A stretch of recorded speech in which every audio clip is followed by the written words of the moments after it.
સૌને નમસ્કાર. દાહોદ જિલ્લા એક ટ્રાયબલ જિલ્લો હોવાથી અને અહીંયા મોટાભાગે આદિવાસી વસ્તી હોવાથી દાહોદ જિલ્લામાં ધરતી આબા જનજાતીય ગ્રામ ઉત્કર્ષ અભિયાન એ આર્થિક વર્ષ 24-25થી લઈને 28-29 સુધી આપણે ચલાવવા માટે જઈ રહ્યા છે. એમાં જુદા જુદા પ્રકારના 17 મિનિસ્ટ્રી જો છે એમની જો સ્કીમો ચાલે છે એમને સેચ્યુરેશન લેવલ સુધી લઈ જવા માટે આપણે પ્રયત્ન કરવાના છીએ. આપણા જિલ્લાના 9 બ્લોકમાં લગભગ 512 વિલેજીસ આ યોજનામાં આપણે કવર કરવા માટે જઈ રહ્યા છે. તો એમાં અલગ અલગ પ્રકારની જો સરકારની યોજનાઓ છે એમાં 100% સેચ્યુરેશન આપણને કઈ રીતે લાવી શકાય એના માટે આપણા જો જિલ્લા વહીવટી તંત્ર છે, અધિકારીઓ પદાધિકારીઓ જો છે એમના સહયોગથી આપણને આ યોજના અમલમાં લાવવા માટે જઈ રહ્યા છે.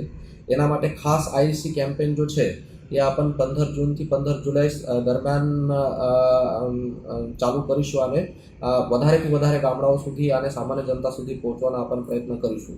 આ જો યોજના છે ધરતી આબા યોજના એમાં હાઉસહોલ્ડ અને કમ્યુનિટી લેવલનું જે ઇન્ફ્રાસ્ટ્રક્ચર છે કે જેમાં વ્યક્તિગત હાઉસીસ થઈ જાય, રોડ રસ્તા થઈ જાય, પીવાના પાણી થઈ જાય, એને સાથે સાથે ટુરિઝમને વિકાસ કરવા માટે હોમસ્ટે વગેરે જો છે એને આપણને કઈ રીતે વધારેથી વધારે ફોકસ કરીને એમાં અમલીકરણ કરી શકાય.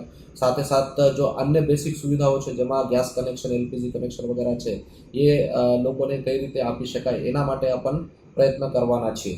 એની સાથે સાથે હેલ્થ અને ન્યુટ્રિશન એ પણ આદિવાસી વિસ્તારમાં સૌથી ઇમ્પોર્ટન્ટ હોય છે.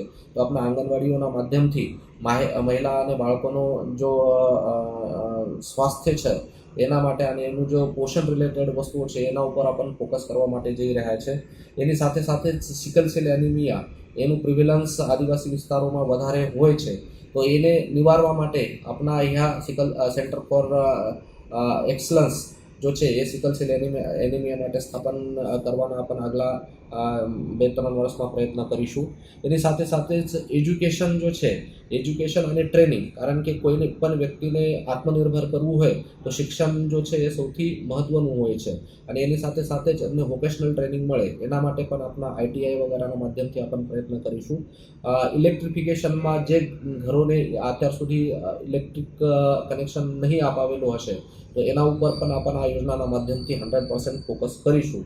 અને એની સાથે સાથે જ રૂફટોપ સોલર વગેરે જો છે એને વધારેથી વધારે એના ઉપર ફોકસ કરીને સામાન્યથી સામાન્ય માણસને આપણને જો પીએમ સૂર્યઘર મુફત વીજળી યોજના જો છે આવા પ્રકારે કે જેના થકી લોકોને એકદમ સસ્તામાં વીજળી મળે અને ભવિષ્યમાં એમની જો ઇનિશિયલ કોસ્ટ છે એ નીકળી જાય એના પછી મુફતમાં વીજળી મળે એના માટે આપણે સોલાર ઉર્જા જો છે રિન્યુએબલ એનર્જી છે એને આપણને વધારે મહત્ત્વ આપીશું.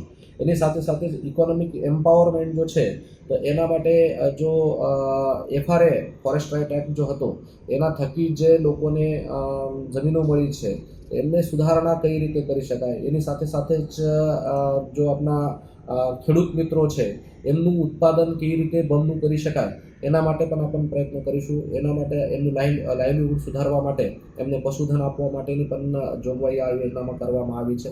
ઓલરેડી આપણને આવા પ્રકારના ઘણા બધા કાર્યક્રમો ચલાવતા જ હોઈએ છીએ અને ઘણા લોકોને રાજ્ય સરકાર દ્વારા અને કેન્દ્ર સરકાર દ્વારા મદદ કરવામાં આવેલી જ છે, પરંતુ વધારે સઘન અને ઇન્ટેન્સિવ રીતે આપણે પ્રયત્ન કરીશું અને લોકોનું જીવન ધોરણ સુધરે એના માટે આપણે પ્રયત્ન કરીશું. અને છેલ્લો જો પોઈન્ટ છે આ કનેક્ટિવિટી બાબતે છે. બધા જ ગામડાઓને 4G કનેક્ટિવિટી મળે એના માટે આપણે પ્રયત્ન કરીશું.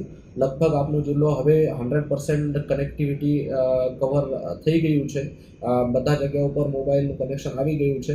એની સાથે જે ગામડાઓમાં અત્યારે બાકી હોય એ ગામડાઓને BSNLના માધ્યમથી અને અન્ય સર્વિસ પ્રોવાઈડરના માધ્યમથી તાત્કાલિક ધોરણે ત્યાં ડિજિટલ કનેક્ટિવિટી થાય, મોબાઈલ કનેક્ટિવિટી થાય, ઇન્ટરનેટ કનેક્ટિવિટી થાય એના માટે આપણે પ્રયત્ન કરીશું.